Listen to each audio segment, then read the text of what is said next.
बात हो। और इस एकादशी को क्या कहते हैं? वामन एकादशी। क्या कहते हैं?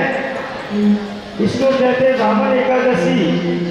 अब वामन एकादशी क्यों कहते हैं, इसका वृत्तांत मैं आगे सुनाऊंगा। बोलिए वामन भगवान की जय। आप सभी के बीच में वामन भगवान आ रहे हैं। तो वामन भगवान किसका स्वरूप है? नारायण का स्वरूप है। किसका स्वरूप है? नारायण का। तो वामन भगवान जिसमें मंच पे आते हैं तब तक आप श्रीमन नारायण नारायण नारायण श्रीमन नारायण नारायण नारायण श्रीमन नारायण नारायण नारायण श्रीमन नारायण नारायण नारायण श्रीमन नारायण नारायण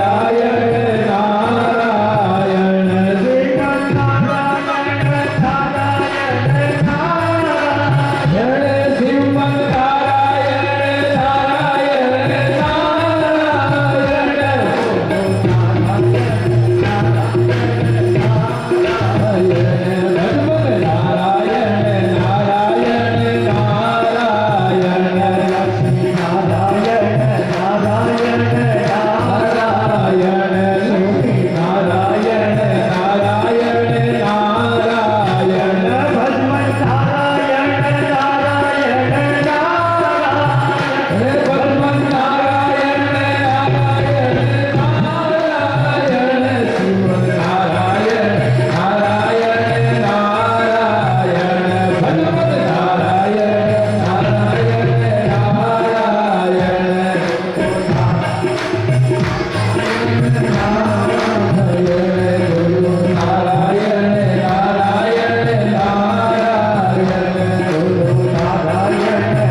अब आपके बीच में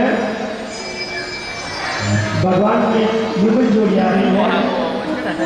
उस युगल जोड़ी को क्या कहते हैं?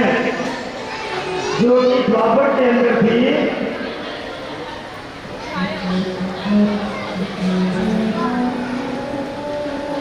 द्वापर के अंदर युगल जोड़ी ऐसी थी कि हर इंसान उस पृथ्वी रूप को देखना चाहता है। हर इंसान सोचता है कि मैं इस पृथ्वी में रहूं। और उस युगल जोड़ी को कहते हैं राधा कृष्ण। क्या कहते हैं? राधा कृष्ण। आप सभी के बीच में राधा कृष्ण भगवान बताते हैं।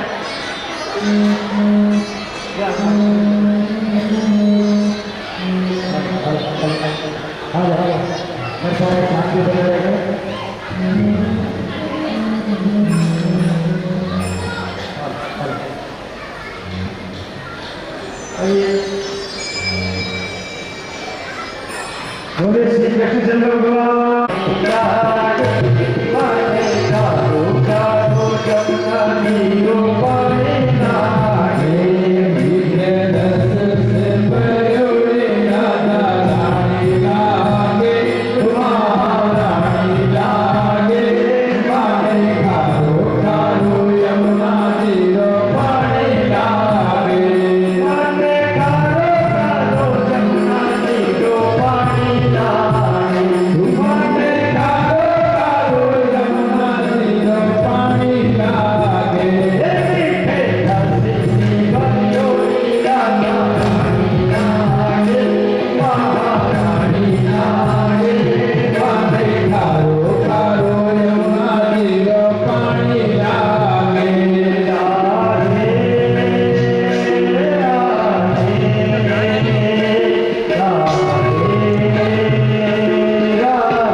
4 युग होते थे। कितने युग? 4 युग। पहला जो युग हुआ था उसका क्या नाम था? किसको याद है? सतयुग का। क्या था? सतयुग का। और उस सतयुग के अंदर इंसान की उम्र कितनी होती थी? 1 लाख वर्ष। कितनी? 1 लाख वर्ष। पहले के जमाने में सतयुग के अंदर 1 लाख वर्ष की आयु रहती थी। उस समय इंसान क्या करता था? अखंड तपस्या करता था, हजारों वर्षों तक तपस्या करता था, क्योंकि समय बहुत था और तपस्या से प्रभु की प्राप्ति करता था। और ऐसी तपस्या करता कि उन्हें मारने के लिए नारायण को आना पड़ता था। धीरे धीरे आगे बढ़ते बढ़ते युग कौन सा आ गया? त्रेता युग आ गया। अब जिसमें त्रेता युग के अंदर प्रवेश किया, आयु से 1 जीरो और काट दिया गया। आयु कितनी रह गई? 1 लाख से 1 जीरो कट गया, आयु रह गई 10,000 वर्ष। कितनी? 10,000 वर्ष रह गई। अब त्रेता के अंदर कौन से भगवान थे? मर्यादा पुरुषोत्तम श्री रामचंद्र भगवान थे। वो राम का युग था। किसका युग था? राम का। और उस राम के युग के अंदर 10,000 वर्ष की आयु के अंदर मनुष्य क्या करता था? वो बड़ी बड़ी यज्ञ करता। क्या करता? बड़े बड़े यज्ञ करता और यज्ञ करके प्रभु की प्राप्ति करता। धीरे धीरे आगे बढ़े, बढ़ते बढ़ते उम्र में से 1 जीरो और कम कर दिया गया। उम्र हो गई कितनी? 1,000 वर्ष की। वो युग आ गया द्वापर युग। किसका युग था? श्री कृष्ण भगवान का युग था। उस युग के अंदर 1,000 वर्ष की आयु के अंदर इंसान क्या करता था? कि भक्ति करता था। क्या करता था? भक्ति करता, और भक्ति करके प्रभु की प्राप्ति करता था। लेकिन धीरे धीरे आगे बढ़े, युग कौन सा आ गया? जिस युग के अंदर हम हैं, कलयुग आ गया। और कलयुग में 1 जीरो और कम कर दिया गया। उम्र कितनी हो गई? 100 साल की उम्र हो गई। अब 100 साल की उम्र के अंदर हमें पता नहीं कि 10 में जाएंगे या 20 में जाएंगे या 50 में जाएंगे या 100 में जाएंगे। लेकिन इसी कलयुग के अंदर इंसान को समय नहीं है। क्या नहीं है? इंसान को समय नहीं है। ये मेरा है, मुझे वो करना है, मुझे फॉर्च्यूनर गाड़ी लानी है, मुझे 1 लाख का आईफोन लाना है। नाना प्रकार के प्लानिंग सोचता रहता है। लेकिन अगले पल का उसे पता नहीं और भविष्य की सोच लगा के बैठा है। तभी तो कहते हैं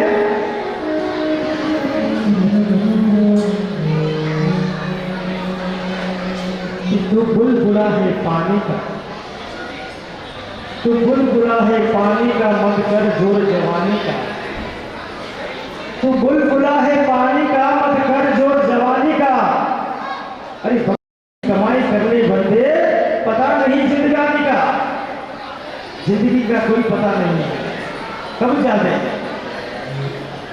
बाहर गई हुई सांस अंदर आएगी या नहीं आएगी। लेकिन फिर भी इस कलयुग के अंदर भी भगवान आता है। और भगवान कब आता है? तुम धरती पे नहीं आते, उसके पहले आता है। मां के गर्भ के अंदर जिस समय उस बच्चे का प्रादुर्भाव होता है, उस समय श्री हरि विष्णुगण आते हैं। क्योंकि भगवान किसको कहता है? जिसके पास में बुद्धि होती है वही मंगल की कामना कर सकता है। पशु और इंसान में क्या अंतर है? पशु भी मलमूत्र का त्याग करता है और इंसान भी मलमूत्र का त्याग करता है। पशु भी संतान पैदा करता है और इंसान भी संतान पैदा करता है। लेकिन पशु और इंसान में एक ही फर्क है, और वो है क्या? एक तो हंसने का भगवान ने दिया, किसको दिया है? कौन हंसता है? इंसान हंसता है, मनुष्य होता है वो हंसता है। और जो नहीं हंसता है वो क्या होता है? क्या गधे को कभी हंसते हुए देखा? नहीं देखा ना। और अगर कोई इंसान अगर नहीं हंसता है तो क्या किस योनि में जाने की तैयारी कर रहा है? इसलिए मुस्कुराहट चेहरे पे जिसके होती है उसी के हृदय में श्री नारायण विराजमान रहते हैं।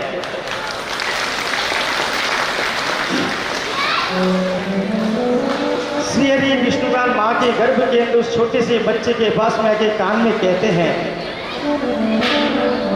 हे प्राणी, तू ऐसी माया नगरी में जा रहा है। इसको क्या कहते हैं? माया नगरी कहते हैं। ऐसी माया नगरी में जा रहा है कि जहां पर तू मेरे नाम को भूल जाएगा, तू मुझे याद नहीं करेगा। इसलिए मैं तुझे एक बार कहता हूं, मैं तुझे 12 अक्षर का नाम देता हूं। कितने अक्षर का? 12 अक्षर का नारायण उसके कान में आके कहते हैं कि तुझे 12 अक्षर का मैं नाम देता हूं, तू धरती पे जाके इस नाम को एक बार भी बोल देगा ना तो मैं तेरे समस्त पाप नष्ट कर दूंगा। और वो नाम क्या देते हैं? ओम नमो भगवते वासुदेवाय नमः। क्या कहते हैं? ये 12 अक्षर का नाम अगर सुबह उठ के लेते हैं ना, सारे दिन में कोई पाप, अगर रात्रि को सोए पाप के सारे नष्ट हो जाएंगे। ओम नमो भगवते वासुदेवाय नमः। हम कथा प्रारंभ करते हैं, ऐसा हिंदुस्तान के अंदर कोई कथाकार नहीं है जो पहला ये शब्द नहीं बोले। क्या बोलते हैं? ओम, बोलो ओम नमो भगवते वासुदेवाय नमः। ये 12 अक्षर का नाम देता है। कौन देता है? श्री हरि विष्णुगान देता है। तो वो लड़का कहता है, अंदर जो संतान होती है हाथ जोड़ के कहती है, हे प्रभु, मैं धरती पे जब जाऊंगा ना मैं तुम्हें भूलूंगा नहीं। धीरे धीरे 2 महीने निकलते हैं, 7वें महीने में प्रवेश करता है और उसे क्या? उसे स्वाद की अनुभूति होती है। माँ खट्टा खाती है तो अनुभव करता है, मीठा खाती है तो अनुभव करता है, गर्म खाती है तो वेदना होती है, ठंडा खाती है तो अनुभव करता है। जैसा आहार वो ग्रहण करती है वैसा अनुभव पेट के अंदर वो करता है। तो उसी झंझट में वो पड़ा रहता है। तब 7वें महीने में विष्णुगान वापस आते हैं। विष्णुगान कहते हैं, बेटा अभी तू धरती पे नहीं गया है, उसके पहले ही तू मेरा नाम भूल गया है। मुझे तेरे ऊपर दया आ रही है। जहाँ तुझे 12 अक्षर की जगह मैं तेरे 3 अक्षर का नाम देता हूँ। कितना? 3 अक्षर का। 12 में से भगवान ने सीधा 3 कर दिया। और 3 अक्षर का नाम कौन सा? क्योंकि भगवान को मालूम है ये बाहर जाके ऐसा फंस जाएगा माया मोह के चक्कर के अंदर कि ये मुझे 12 अक्षर का नाम नहीं ले पाएगा। तो कहा तुझे 3 अक्षर का नाम देता हूँ, इसे तू याद करना, इसको एक बार बोल देना, तेरे सारे पाप नष्ट कर दूंगा। और वो 3 अक्षर का नाम कौन सा? ओम नमः शिवाय। क्या नाम है? ओम नमः शिवाय।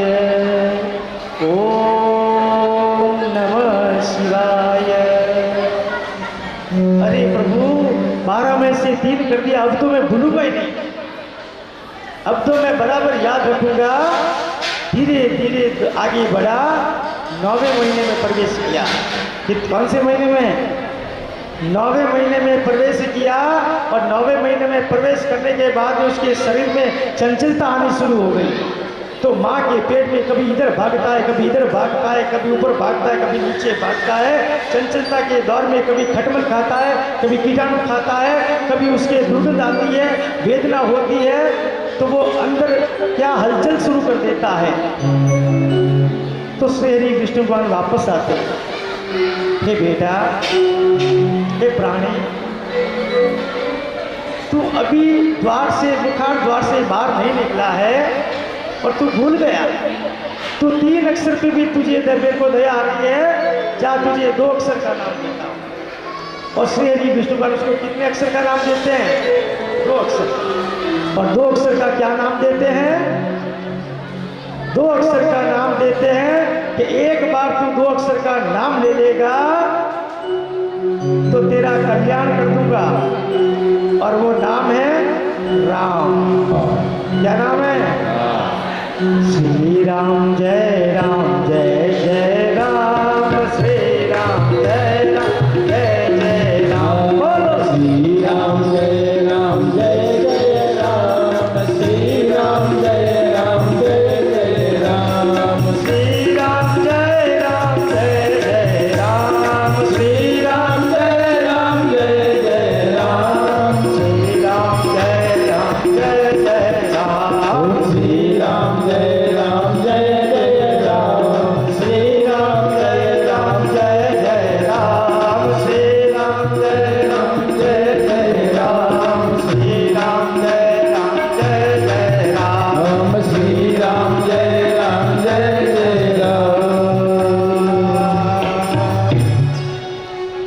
बोले श्री मर्यादा पुरुषोत्तम रामचंद्र भगवान की जय।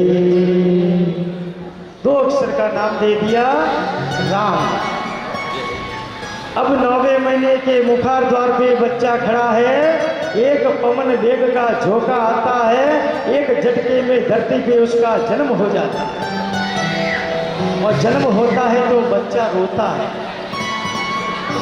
लेकिन हम क्या करते हैं? थाली बजाते हैं, घर में मिठाई का प्रसाद बांटते हैं कि हमारे घर में पुत्र रत्न की प्राप्ति हुई है। लेकिन वो बच्चा क्या रोता है? रोना उसका स्वभाव नहीं है। वो रोता है किसको? इस विचित्र दुनिया को देख के रोता है, क्योंकि माँ के गर्भ में जिस समय था श्री हरि विष्णु भगवान से बात करता था। लेकिन जब द्वार आया, नाता कट गया प्रभु से। और जब नाता कट जाता है तो रोने के सिवा कुछ नहीं बनता है। इसलिए ये नाता वहाँ से टूटना नहीं चाहिए। तो भगवान कहते हैं, एक बार आके कान में वापस बोलते हैं कि हे बेटा, अभी तेरी नाभि से तेरी माँ का कनेक्शन जुड़ा हुआ है, इसलिए अंतिम बार तुझे चेतावनी देता हूँ, फिर नहीं आऊँगा। मुझे मालूम है तू 2 अक्षर का नाम नहीं ले पाएगा, तेरे ऊपर मुझे दया आ रही है, तू झंझट में फंस जाएगा, तुझे 1 अक्षर का नाम देता हूँ। कितने अक्षर का? 1 अक्षर का। 1 अक्षर का तू नाम ले लेगा, मैं तेरा क्या कल्याण करूँ। और 1 अक्षर का नाम क्या है? ओम। ओम नाम है 1 अक्षर का, जिसका न कोई आधार है, न कोई छोर है, न कोई पार है, न आदि है, न अनंत है। वो क्या? अनंत है। ओम जब ब्रह्मांड के अंदर पूरा अंधकार था, पूरा ब्रह्मांड शून्य से था, उस समय देवों ने एक ध्वनि का उच्चारण किया, ब्रह्मांड के अंदर एक शब्द निकला, वो था ओम। और ओम शब्द के उच्चारण से तीनों लोगों के अंदर वो ध्वनि गुंजायमान हो गई और भूत, भविष्य और वर्तमान का स्वरूप का प्रतीक बन गई। अपन 3 बार अगर ओम बोलते हैं तो नाभि से लगाकर जहां पर तत्व ज्ञान की प्राप्ति होती है वहां तक आपका ओम चलेगा। ओम बोलने से क्या होता है कि शरीर के अंदर किसी को भी रक्त संचार की अगर तकलीफ होती है वो दूर हो जाती है, किसी को पाचन तंत्र की कमजोरी होती है वो दूर हो जाती है, अगर आवाज अटकती है तो ओम के उच्चारण से उसकी आवाज साफ हो जाती है, अगर मस्तिष्क में गलत विचार आते हैं तो ओम के उच्चारण से उसके विचारों में शुद्धिकरण हो जाता है और हृदय पवित्र हो जाता है। तो मेरे साथ में सभी 3 बार ओम बोलेंगे।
ऊपर करो। जय जय श्री राधे, जय जय श्री राधे, जय जय श्री राधे। चलो बोलिए कृष्ण भगवान की जय। युगल जोड़ी राधा कृष्ण भगवान की जय। मेरा आपकी कृपा से सब काम ही हो रहा है। मेरा आपकी कृपा से सब काम हो रहा है। हरे हो तुम कन्हैया मेरा नाम हो रहा है। मेरा आपकी कृपा से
स्थान पे बैठिए, भगवान को नमस्कार करके उनको व्यवस्थित रूम तक पहुँचाइए।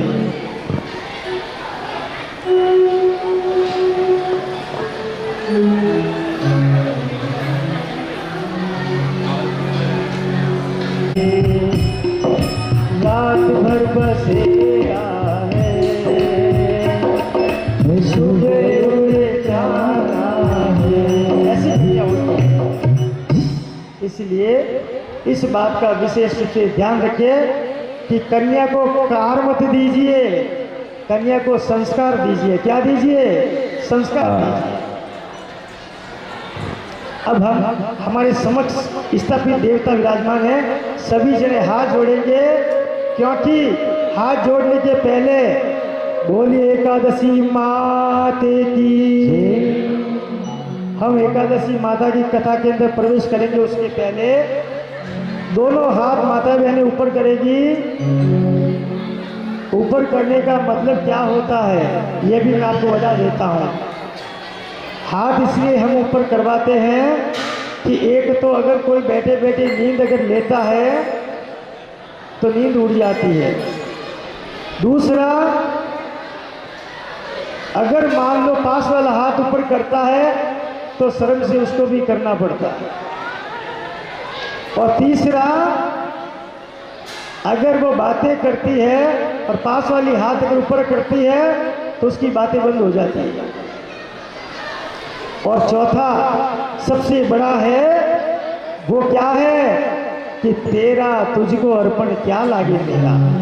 सब किसका है? उसका है। मेरा सब कुछ क्या? तेरा है। तेरा तुझको अर्पण क्या लागे मेरा। तो इसलिए भगवान को हाथ ऊपर करके कहिए, हाथ ऊपर कीजिए, हे एकादशी माता, हे लक्ष्मी माता, हे कुलदेवी माता, हे कुलदेवी माता, मेरे कर्मों से, मेरे कर्मों से, मेरे शरीर से, मेरे शरीर से, मेरे परिवार से, मेरे परिवार से किसी प्रकार की कोई भूल हो गई हो, कोई भूल हो गई हो तो मैं मेरा परिवार सदैव आपके श्री चरणों में समर्पित रहेंगे। आपके दोनों कृपामय हाथ हमारे सिर के ऊपर रखें, हमारे परिवार के ऊपर रखें, हमारे प्रतिष्ठान के ऊपर रखें, जो हमने 24 एकादशियाँ की है, उसमें समय का त्याग किया है, धन का त्याग किया है, नहीं किया। तो ये ड्रेसेस जो आज पहनी वो कहाँ से लाए? ये गले में दुपट्टा कहाँ से लाए? ये जो टोकन लगा कहाँ से लाए? ये कलश कहाँ से लाए?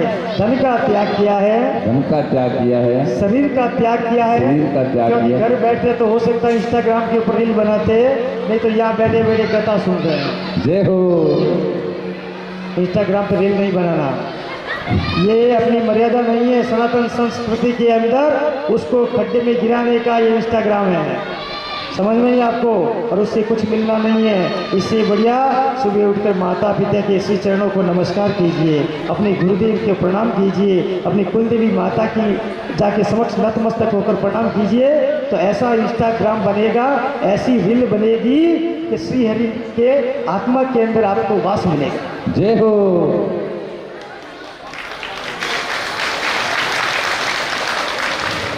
तो एकादशी माता से कहिए, हे एकादशी माता, कोई भूल हो गई हो सकता है मैं व्रत किया, उसमें संतान के चक्कर में पड़ी रही तो मैं कोई त्रुटि कर लिया हूँ, या हो सकता है समय पे नहीं पहुँच पाई, कहीं पे मेरी सखिया चली गई और मुझे बड़ी विलम्ब से पहुँची, तब भी माफ़ करना। हो सकता है जिस दिन मैंने उपवास किया मेरे पति पत्नी के बीच में कोई तकरार हो गई थी तो मेरा मूड ऑफ था, तो मुझे माफ़ करना। और मैं कथा सुनने जिस समय बैठी जो मेरा उद्यापन के समय है, तो हो सकता मैं बातें करने का मुझे बहुत शौक़ है और बातें करके मैं विघ्न डालना पसंद करती हूँ, तो मुझे माफ़ करना। कोई भूल हुई हो तो मुझे क्षमा प्रदान करना।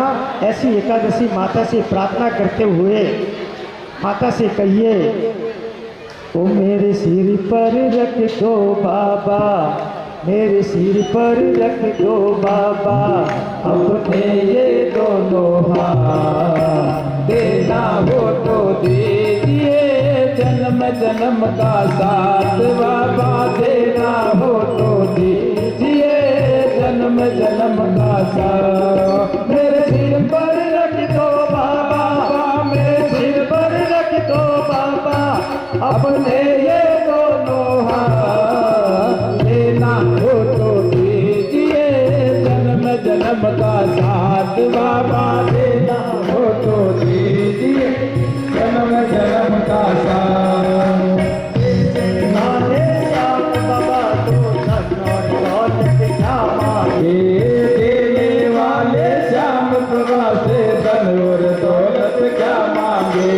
मांगे तो बस कितना मांगे, धन और इज्जत क्या मांगे। ये श्याम प्रभु से मांगे तो फिर नाम और इज्जत क्या मांगे। मेरे सिर पर कर दो बाबा, मेरे सिर पर कर दो बाबा तुम कर पाए बरसा, देना हो तो दीजिए जन्म जन्म का साथ बाबा, देना हो तो दीजिए जन्म जन्म का साथ बाबा देना हो तो दीजिए जन्म जन्म का साथ बाबा, देना हो तो दीजिए जन्म जन्म का साथ। मेरे सिर पर रख दो बाबा अपने ये दोनों हाथ। देना हो तो दीजिए जन्म जन्म का साथ। बोले बाबा रुणेचा सरकार की जय हो, बोले रामदेव जी महाराज की जय। सबसे पहले हाथ जोड़ के पंडित जी खड़े हो जाइए, बंधु आ जाइए आगे। थाली पूजा की ले लो, हाथ में जल का लोटा ले लो, जल्दी आ जाओ फटाफट। सभी जने अपने गुरुदेव को याद कीजिए। आज एकादशी का जो व्रत किया है उसका उद्यापन के पहले हमारे गुरुदेव को याद कीजिए, कुल देवी माता को याद कीजिए, आई माता को प्रणाम कीजिए। सभी देवों को याद करते हुए अपने राजस्थान के अंदर विराजित मेरे कुल के देव को याद कीजिए। माता पिता के श्री चरण कमलों को याद कीजिए, गौ माता के पावन चरणों को याद कीजिए। और इस प्रांगण में जो बैठे हैं तो एकादशी माता को याद कीजिए और अपने गुरुदेव को हाथ रख के, हृदय के ऊपर हाथ रख के याद कीजिए। अपने पितृ देवों को याद कीजिए।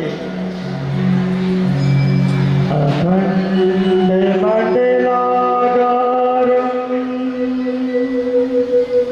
व्याप्तं येन चराचरं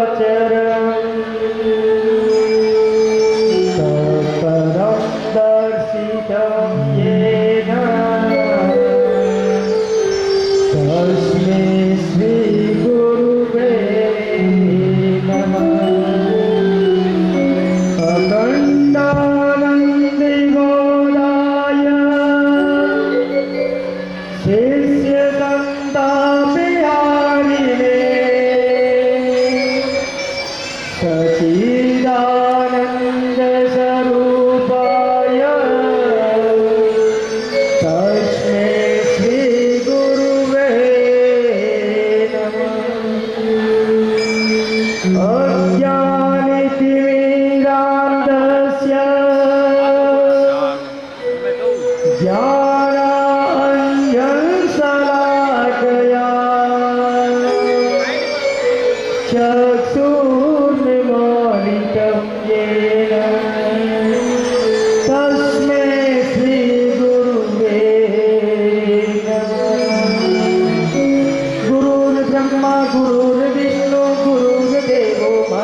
गणपतिये नमो नमः सिद्धि विनायक नमो नमः अष्ट विनायक नमो नमः गणपति बाबा मोरया गणपति बाबा मोरया नवम काल संघस्य दशमतो विनायकम् एकादशे गणपति द्वादश सन्तु गजानन द्वादश सन्तु गजानन द्वादश सन्तु गजानन द्वादश सन्तु गजानन गणपतये नमो नमः ॐ गणपतये नमो नमः सिद्धि विनायक नमो नमः अष्ट विनायक नमो नमः गणपति बाबा मोरया गणपतये नमो नमः सिद्धि विनायक नमो नमः अष्ट विनायक नमो नमः गणपति बाबा मोरया गणपति बाबा मोरया गणपति बाबा मोरया ॐ गणपतये नमो नमः सिद्धि विनायक नमो नमः अष्ट विनायक नमो नमः गणपति बाबा मोरया गणपति महाराज को प्रार्थना कीजिए, हे भगवान रिद्धि सिद्धि के दाता, हमारे घर में रिद्धि सिद्धि का ठाठ करना, लक्ष्मी का भंडार भरना, अन्न धन का भंडार भरना, सुख शांति का वास बनाना, ग्रह शांति का वास करना, और घर में कोई विघ्न हो तो आपका नाम विघ्नहर्ता है। क्या नाम है? विघ्नहर्ता। सारे विघ्न आज हम आपके श्री चरणों में छोड़कर जाएंगे। सारे विघ्न आप हरना और हमारे घर में आनंद ही आनंद करना। सभी क्या कहते हैं? आनंद आयो रे कि शुभ दिन आयो रे, आनंद आयो रे शुभ दिन आयो रे आनंद आयो रे कि शुभ दिन आयो रे, आनंद आयो रे शुभ दिन आयो रे सत्या मिल मंगल गायो रे कि आनंद आयो रे, आनंद आयो रे कि शुभ दिन आयो रे। भगवान से एक बार हाथ जोड़ना है, ऐसे करना है, ऐसे माता बहन अपना पल्लू खोल के रखे और कामना करें। जो एकादशी व्रतधारी माता बहन है वो भी करें, जो नहीं किया वो भी करें, और जो छोटी बहनें हैं धर्म प्रेमी बंधु वो भी करें। आदमी लोग हाथ से ऐसे करें और तो ऐसे। आज जो कामना आप करेंगे वो कामना किसी को कहना नहीं है। जो कामना नहीं कही जाती वो हमेशा पूर्ण होती है, और 3.25 महीने के अंदर आपकी कामना पूरी हो जाएगी। क्या हो जाएगी? 3.25 महीने में। फिर फोन करना मेरे को। विघ्नेश्वराय वरदाय सुरप्रियाय लंबोदराय सकलाय जगत्थिताय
अब आपके समक्ष एकादशी का जो सर्वश्रेष्ठ देव होता है उसे कहते हैं नारायण, लक्ष्मी नारायण। क्या कहते हैं? लक्ष्मी। और एकादशी की उत्पत्ति कहाँ से हुई? लक्ष्मी नारायण से हुई। इसकी कथा में बताऊंगा मैं आपको। तो सबसे पहले हम लक्ष्मी नारायण भगवान को याद करते हैं। ये जो साड़ी का पल्लू है एक बार हृदय में लगा दो।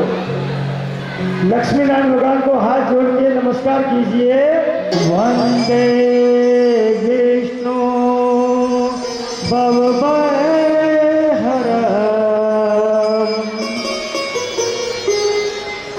लक्ष्मीपदे नमो नमः।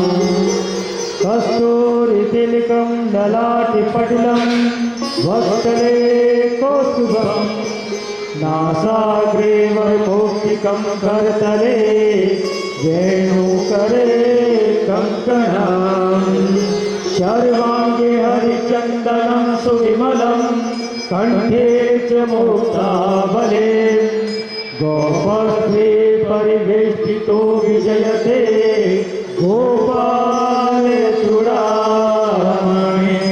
बोले लक्ष्मीनारायण भगवान की जय।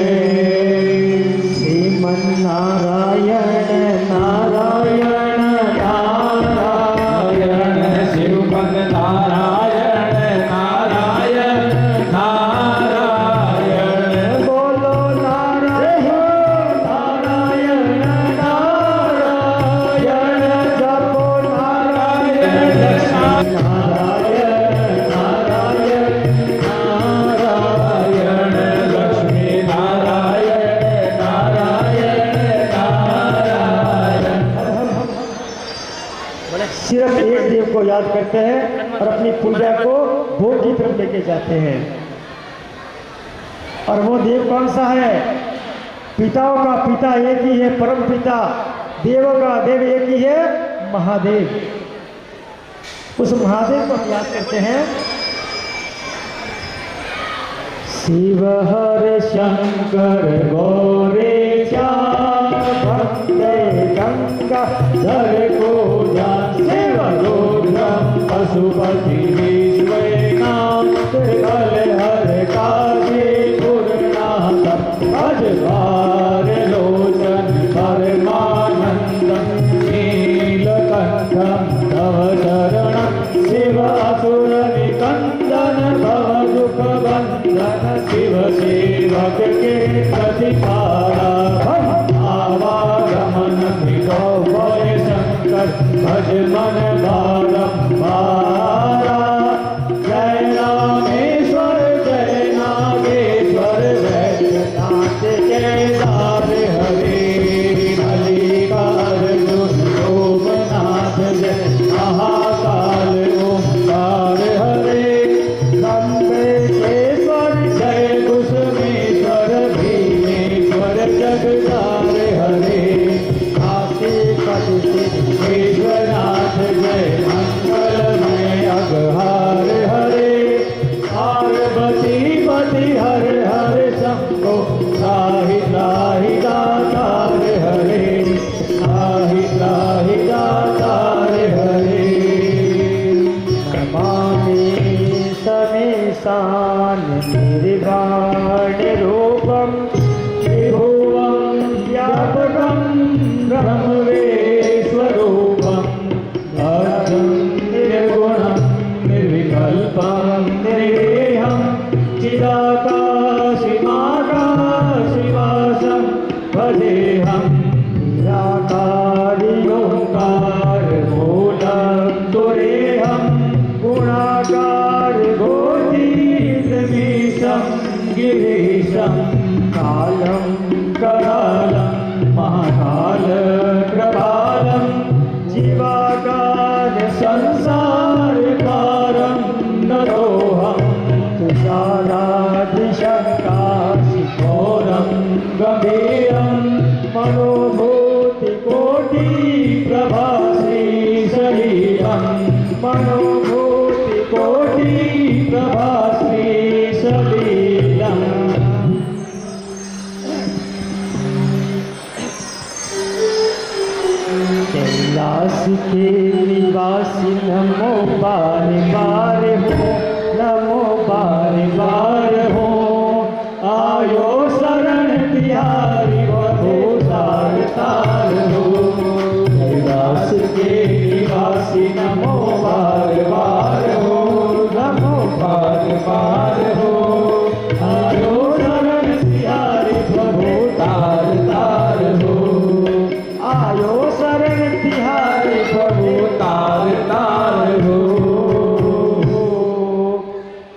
डमरू वाले बाबा तुझको आना होगा, डम डम डमरू बजाना होगा।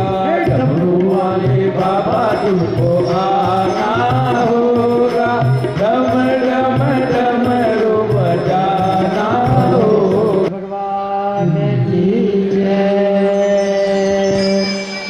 अब आपके समक्ष सभी देवता विराजमान हो गए हैं। उनके समक्ष आपने भोग रखा है। क्या रखा है? भोग रखा है। भोग के अंदर आपने 56 भोग के माफी श्रद्धा सुमन जो आपने अर्पण की है, जैसा मन पड़ा वैसा भोग आपने रखा है।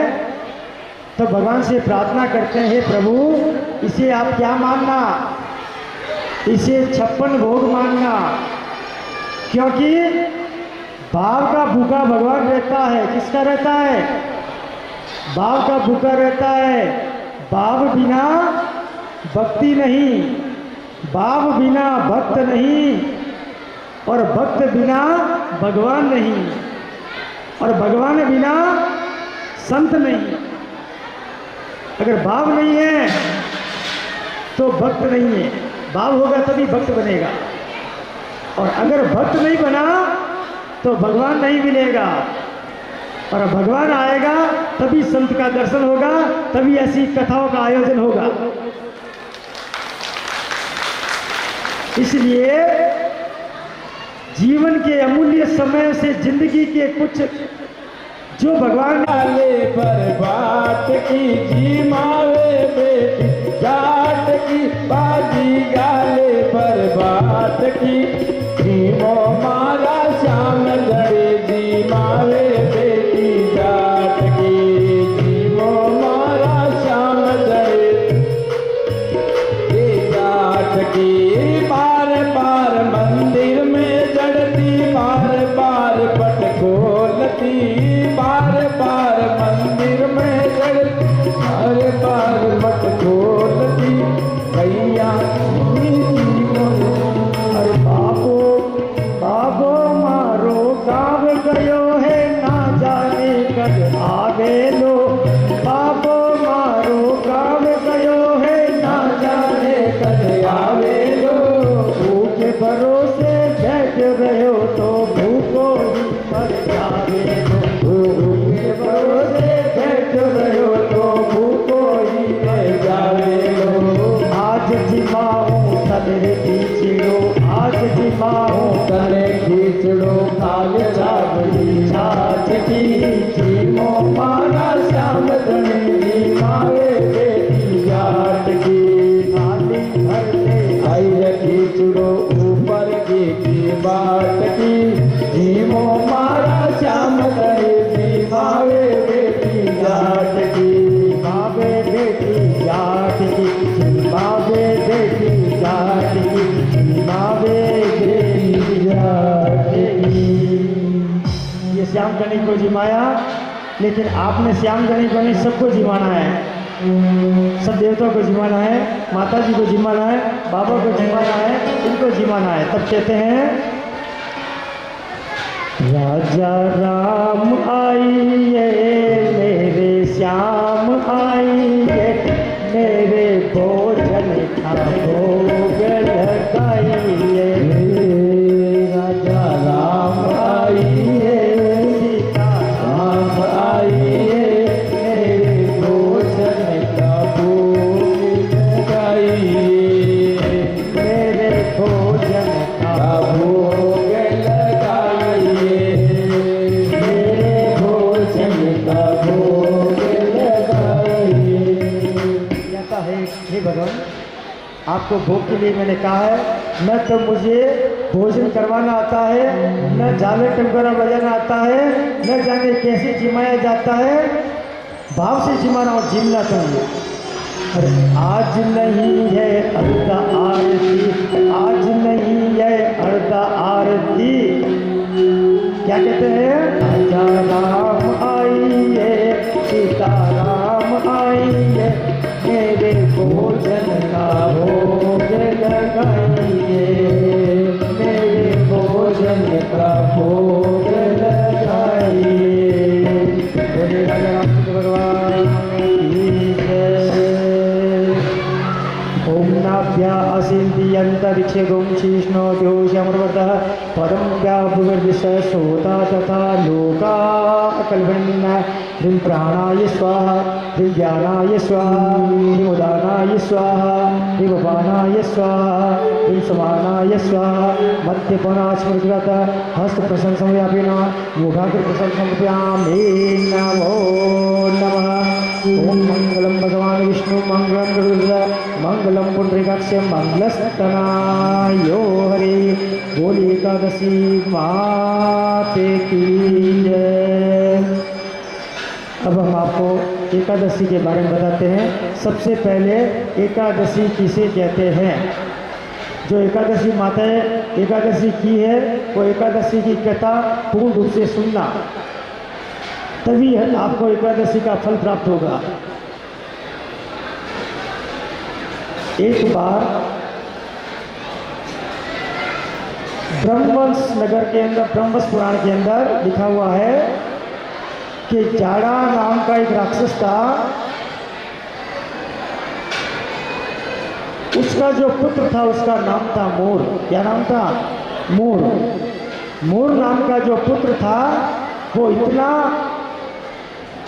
नास्तिक था कि वो भगवान को नहीं मानता था।